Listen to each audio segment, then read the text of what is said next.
საქართველოს ფინანსთა სამინისტროს საგამოძიებო სამსახურის თანამშრომლებმა საქართველოს გენერალურ პროკურატურასთან კოორდინაციით ჩატარებული ოპერატიულ-სამძებრო ღონისძიებებისა და საგამოძიებო მოქმედებების შედეგად ქრთამის აღების ფაქტზე ეროვნული სატყეო სააგენტოს მცხეთა-მთიანეთის რეგიონის ფასანაურის უბნის ტყის მცველი შგ დააკავეს.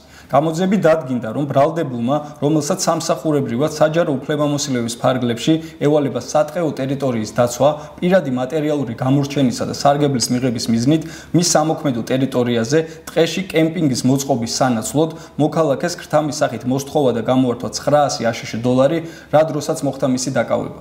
გამოძიება მიმდინარეობს საქართველოს სისხლის სამართლის კოდექსის 338 მუხლის პირველი ნაწილით, რაც სასჯელის სახით ითვალისწინებს თავისუფლების აღკვეთას 6-დან 9 წლამდე ვადით. საქართველოს ფინანსთა სამინისტროს საგამოძიებო სამსახური მომავალშიც გაატარებს საფინანსო ეკონომიკურ სფეროში ჩადენილი დანაშაულისა და კორუფციის წინააღმდეგ სისხლის სამართლის მკაცრ პოლიტიკას.